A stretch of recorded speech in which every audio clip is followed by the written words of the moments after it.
If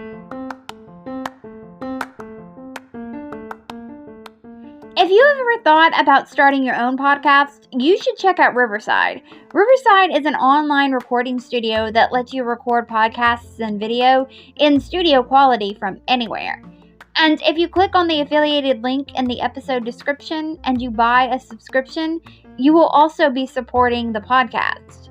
And if you're going to start your own podcast or you just want to continue to listen to great podcasts, you need headphones or speakers.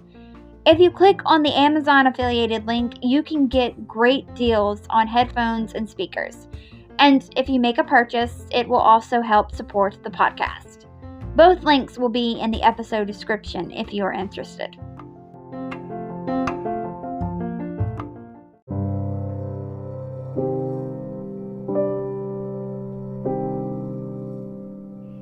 I want to give a content warning for this episode. In this episode, I briefly talk about sexual assault. Before I get to the part that contains the sexual assault, I will give you a warning. But if you want or you need to skip this week's episode, I completely understand. Alright, now let's get into the episode.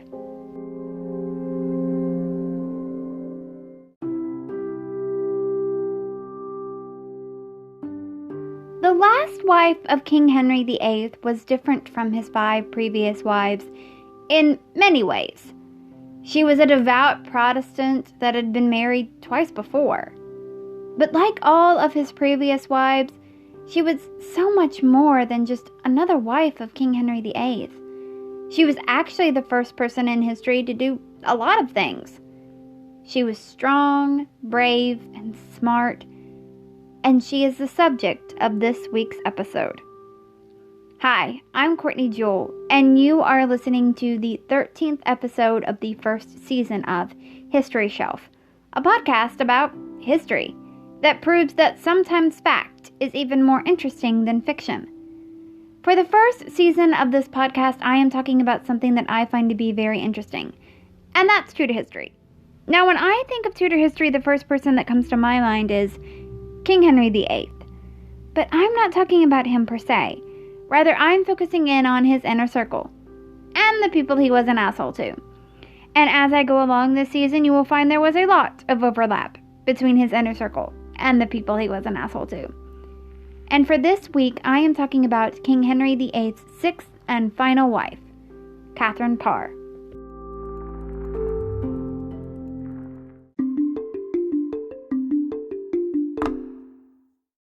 Katharine Parre was born in 1512, and probably August of that year in Blackfriars, London, England. Her parents were Sir Thomas Parre and Maud Green. Maud was a lady-in-waiting to Queen Catherine of Aragon, the first wife of King Henry VIII. Catherine of Aragon was even Katharine Parre's godmother. In fact, Katharine Parre was named after Catherine of Aragon. That's right. King Henry VIII's 6th wife was the goddaughter of and was named after his first wife. Katharine Parre was a descendant of King Edward III. Catherine was the eldest of 3 children. She had a brother named William and a sister named Anne. Catherine was well educated and she loved to learn. She could speak and write in English, French, Latin, and Italian. Although Catherine was raised a Catholic, she became a devout Protestant during a time when being a Protestant was a dangerous thing to be. Being a Protestant could cost you your life. Her father died in 1517 and she was sent to live with her uncle, Sir William Parre, even though her mother was still alive. In 1529, when Catherine was 17 years old, she married Sir Edward Burrough, who was around the same age as her. At the beginning of their marriage, they lived with Edward's father, Edward Burrough Sr., at Gainsborough Old Hall. Catherine was unhappy due to her father-in-law's strict rule, and so the young couple moved to a small town named Curtin in Lindsey about 2 years into their marriage. Edward had poor health when they got married, and he died in the spring of 1533. There is no record of the couple having any children. In the summer of 1534, Catherine married John Neville, 3rd Baron Latimer. She was 21 and he was 40. John had been married twice before and had 2 children from his first marriage, a son named John and a daughter named Margaret. Catherine cared for her 2 stepchildren. John was accused of and arrested for being involved in the Pilgrimage of Grace. The Pilgrimage of Grace was a revolt against King Henry VIII, breaking away from the Pope and declaring himself the head of the Church. In October of 1536, 3 months after John had been taken to jail, Catherine and her stepchildren were held hostage by northern rebels. Catherine's brother helped get John out of jail, and John returned home and convinced the rebels to leave his family alone. John was found to be not guilty of being involved in the Pilgrimage of Grace, but his reputation was destroyed, and because she was married to John, so was Catherine's. Thomas Cromwell then started to blackmail John, and John was forced to do Thomas Cromwell and the king's bidding. The blackmail went on for 7 years until Thomas Cromwell was beheaded in 1540 for arranging the disastrous marriage between King Henry VIII and Anne of Cleves. John Neville died in 1543. Catherine was a 31-year-old, twice widowed, wealthy woman. 1 month after John Neville died, Catherine became a lady-in-waiting to her friend Princess Mary. While she was at court, Catherine met the handsome Thomas Seymour. Thomas was a brother of King Henry VIII's deceased 3rd wife, Jane Seymour. Catherine fell in love, and Catherine was at a place in her life where she could marry for love. She had already married for duty twice before. Now she could marry someone because she wanted to marry them. But as she was falling in love with Thomas Seymour, someone was falling in love with her. And that someone was King Henry VIII. Henry was aware of Catherine and Thomas's feelings for each other, and so Henry sent Thomas to Flanders. Henry proposed to Catherine. Catherine made the bold decision to tell the king she needed more time to think about it. And Catherine did think about it. She knew she loved Thomas Seymour, but Henry was the king. Catherine thought it was God's will for her to marry Henry. Catherine wrote to Thomas Seymour, quote, "As truly as God is God, my mind was fully bent to marry you before any man I know. But the will of God was different." End quote. Katharine Parre married King Henry VIII on July 12, 1543 in Hampton Court Palace. Catherine was 31 years old and Henry was 52. Catherine was the 6th and final wife of King Henry VIII. Her motto was to be useful in all that I do, and her symbol was a maiden head crowned rising from a large Tudor rose. And Catherine was the first of King Henry VIII's wives to also be the Queen of Ireland. It appears that Catherine and Henry had a fairly decent relationship. Catherine became like a nurse to the king, who had had many health issues that were largely caused by and aggravated by his weight. By this time, Henry was obese. Catherine also had a good relationship with her stepchildren. Catherine helped mend the relationship between Henry and his daughters, Princess Mary and Princess Elizabeth. Princess Mary was the daughter of King Henry VIII's first wife, Catherine of Aragon. Henry annulled his marriage to his first wife and had Mary declared a bastard. He did all of that so he could marry his second wife, Anne Boleyn. Anne was Elizabeth's mother. He eventually got tired of Anne, had his marriage annulled to her, had her beheaded, and had Elizabeth also declared a bastard. So his relationships with his daughters was you could say, kind of rocky. But in 1543, Catherine had helped repair the relationship between Henry and his daughters so much that Henry put his daughters back into the line of succession. On April 25, 1544, Catherine published anonymously a book titled Psalms or Prayers. In 1544, Catherine also became Queen Regent when Henry went to go fight in France. She was only the second wife of King Henry VIII to do that. The first was Katharine Parre's namesake, Catherine of Aragon. While Henry was away, Catherine handled provisions, finances, and signed proclamations.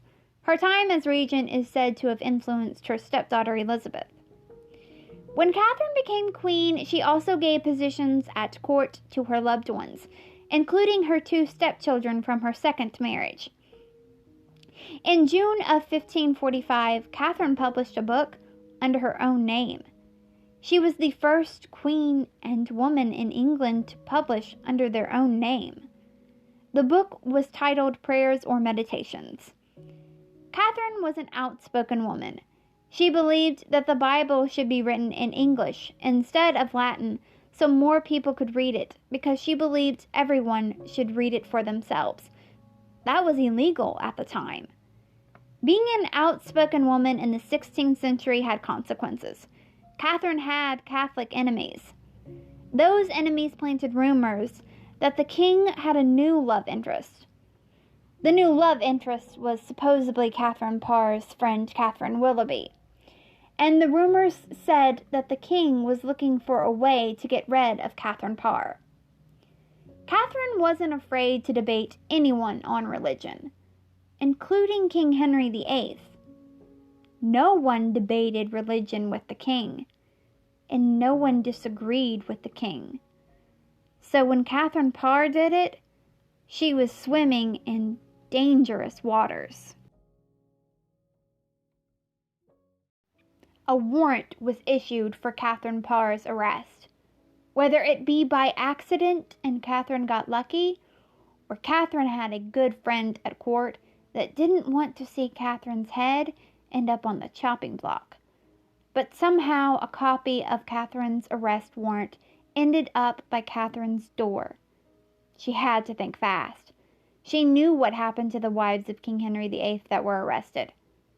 Catherine went to Henry. She said that she only debated him to help him keep his mind off of his hurting leg. All was forgiven. Henry told Catherine that since that was what she was doing, they were friends again. Henry didn't inform his guards that he was friends again with his sixth wife, and so 40 guards came to arrest Catherine while she was in the garden with Henry. Henry was furious that the guards came for his wife. He was so angry that he cursed and even beat up the guards.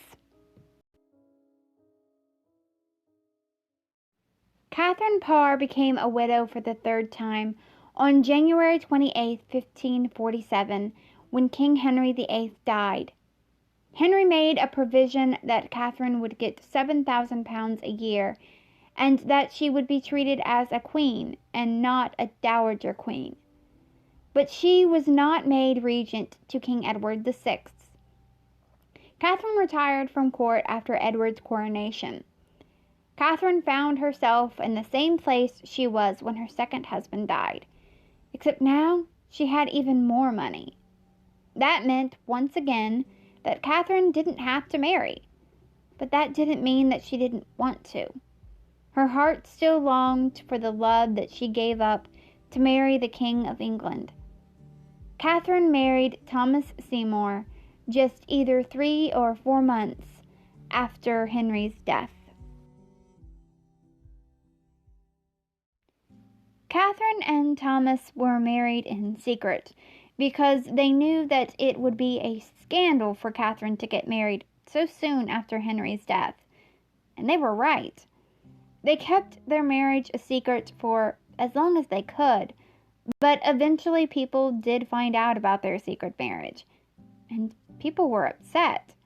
Catherine didn't get permission from the council to marry, and Mary and Edward were angry that she got married so soon after their father's death. Mary told Elizabeth to never speak to Catherine ever again. But Elizabeth did speak with Catherine. Catherine actually became Elizabeth's guardian. Catherine also got the wardship of Lady Jane Grey.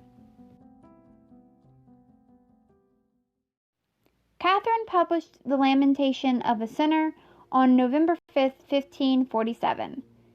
And all in all, things were going all right for Catherine. But then she started to feud with her brother-in-law Edward Seymour and his wife Anne. Anne said that Catherine should no longer have the jewels of the wife of the king. Anne said that she should have them. Edward was the Lord Protector of Edward VI, and so Anne thought that the jewels rightfully belonged to her. When Edward Seymour wrote to Catherine that she would not be receiving the jewels, Catherine wrote to her husband Thomas, quote, "My lord, your brother have this afternoon made me a little warm.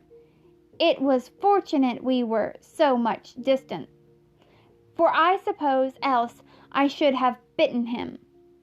What cause have they to fear having such a wife?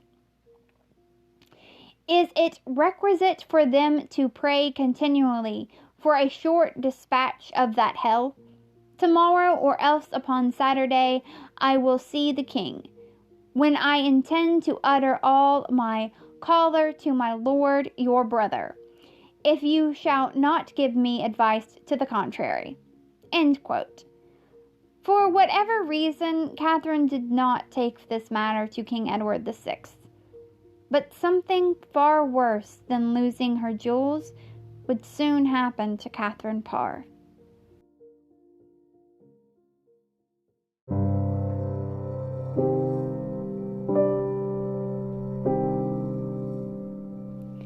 I will warn you here that the sexual assault part of this episode is coming up. So if you need to stop the episode here, I completely understand. And again, I will put a timestamp in the description of when I stop talking about the sexual assault. Alright, now let's continue on with this story. Catherine waited years to marry the love of her life, Thomas Seymour. But it was not the fairy tale she wanted. Thomas Seymour was sneaking into 13-year-old Elizabeth's bed at night while they were just both in their nightgowns. He would tickle Elizabeth and smack her on her butt. Catherine was made aware of this behavior by Elizabeth's governess, Catherine Ashley. But Katharine Parre said it was just innocent fun, and Catherine would even join the two in bed occasionally. But a pregnant Katharine Parre started to worry that her husband was taking the innocent fun a little too far, and so she had Elizabeth sent away. Catherine had reason to be concerned. Shortly before Thomas married Catherine, Thomas asked Elizabeth to marry him, a month after King Henry VIII's death. After Catherine sent Elizabeth away, it changed their relationship forever. They wrote to each other, but they never saw each other ever again. In June of 1548, Catherine, Thomas, and Lady Jane Grey all moved to Sudley Castle. On August 30th, 1548, Catherine gave birth for the first and last time. She had a daughter named Mary. After the birth, Catherine became hostile and delusional. Nothing Thomas Seymour did helped his wife. On September 5th, 1548, in Gloucestershire, England, Catharine Parre died of childbed fever at the age of 35. In her will, she left everything to her husband, Thomas Seymour, and she was buried at Sudley Castle. She is the first and only wife of King Henry VIII to have a Protestant funeral. Normally, a person's death would be where their story ends. But there's a little more to Katharine Parre's story. In 1782, a man by the name John Lucas discovered Katharine's coffin, and for whatever reason, he opened it. Katharine's body was in excellent condition. It was as if Katharine was sleeping and had not been dead for 234 years. John took a piece of the cloth that Katharine was wrapped in. He cut off a lock of her blonde hair and possibly took one of her teeth. But he would not be the last person to open her coffin. Many over the years would come to look at the last wife of King Henry VIII.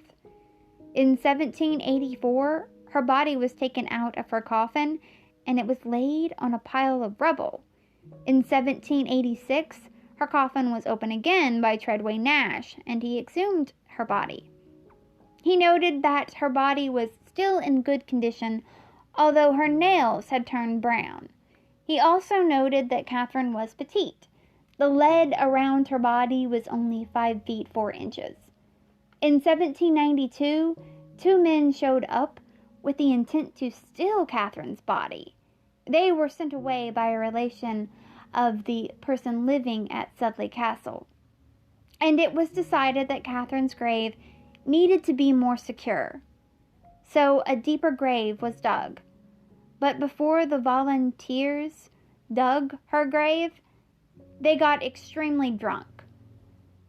So before they put her in her new grave, they pulled out her blonde hair, knocked out her teeth, pulled off her arms, stabbed her with an iron bar several times, and then they beheaded the queen. After that, they threw her in her new grave. On July 18, 1817, her coffin was opened yet again. This time, the corpse that was in near perfect condition was no longer there. What was there was dirt, a clump of dirty hair, and a skeleton. There was also something else there. It was an ivy plant that had wrapped around Katharine's skull to form what looked like a crown. Her remains were then moved to the tomb of Lord Chandos in St. Mary's Chapel in Sudley Castle, and that is where Katharine rests today, undisturbed. And that was the life of Katharine Parre. Thank you so much for listening to the 13th episode of the first season of History Shelf. There are 15 episodes planned for this season. Next week's episode is going to be about Queen Elizabeth I. I hope you come back for that. If you want to follow this podcast on social media, the Twitter for this podcast is at History Shelf Pod. The Instagram is at History_Shelf_pod. And now this podcast has a Facebook page. It is History Shelf Podcast. If you want to get a hold of me, the best way to do that is to send me a message on Twitter, Instagram, or Facebook. If you want to buy merch that will help support this podcast, I have created a merch store on Teesprings. If you want to buy any of the merch or just take a look at the merch, you can find the link to the merch store underneath the bio on this podcast's Twitter page. I have also created a Patreon for this podcast. There are some perks that come along with becoming a Patreon. The first tier is called History Student, and that is $1 a month. And with that, I will send out a thank you tweet to you. I will also acknowledge you and thank you on this podcast's Instagram and Facebook page. The second tier is called History Fan, and that is $3 a month.